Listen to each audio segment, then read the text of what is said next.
మా అమ్మ ముగ్గేస్తుంది, నేను ముగ్గు చూస్తున్నాను. ఎందుకంటే నాకు ముగ్గేయడం రాదు కాబట్టి.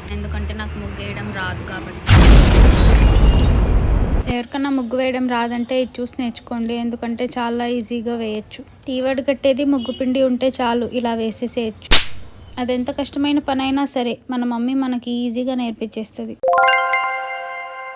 ఇలా మనం మంచిగా ఫిల్ చేసేసుకొని డ్రై ఉన్న ప్లేస్ మీద మనకు నచ్చిన డిజైన్ వేసుకుంటే బాగుంటుంది.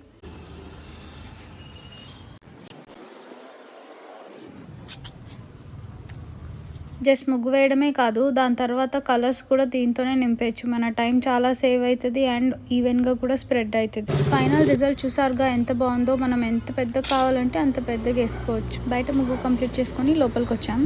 మా అమ్మ ముగ్గేసింది, నేను కలర్స్ అన్నా వేయకపోతే బాగోదు కదా, సో కలర్స్ వేయడం స్టార్ట్ చేశాను. ఒక 5 నిమిషాలకి మా అమ్మకి అర్థమైపోయినట్టుంది దీనికి ముగ్గేయడమే కాదు రంగులు వేయడం కూడా రాదు అని చెప్పేసి. ఇంకొక గంట సేపు అయినా ఇలానే వేస్తూ ఉంటానని చెప్పేసి నాకు ఇది చేతికి అందించేసింది. చూసారుగా, ఎవరన్నా ముగ్గు వేయడం కష్టం, కలర్స్ వేయడం కష్టం అని అనుకుంటే మీరు కూడా ఇది కంటిన్యూ అయిపోయింది. చూసి ఈ ప్రాసెస్ కంటిన్యూ అయిపోండి. లాస్ట్ ఫైనల్ రిజల్ట్ అయితే ఇది. ముగ్గులు అయితే చాలా బాగున్నాయి చూడండి. బార్డర్స్ కూడా దీంతో ఈజీగా వేసేయచ్చు. మనకు చాలా టైం ఎనర్జీ అయితే సేవ్ అవుతుంది అండ్ ఇది చాలా క్రియేటివ్గా కూడా ఉంది. ఏమంటే వేసే ముందు ల్యాండ్ డ్రైగా ఉండేలా చూసుకోండి. మా అమ్మ అయితే ఏది రాదు తెలీదు అని చెప్పదు. నేనైతే ఫస్ట్ నాకు అది అస్సలు రాదు తెలియదంట. సో చూసి నేర్చుకున్నా, మీరు కూడా చూసి నేర్చుకోండి. మా ముగ్గు అయితే తక్కువ టైంలో చాలా బాగా వచ్చింది. Thanks for watching.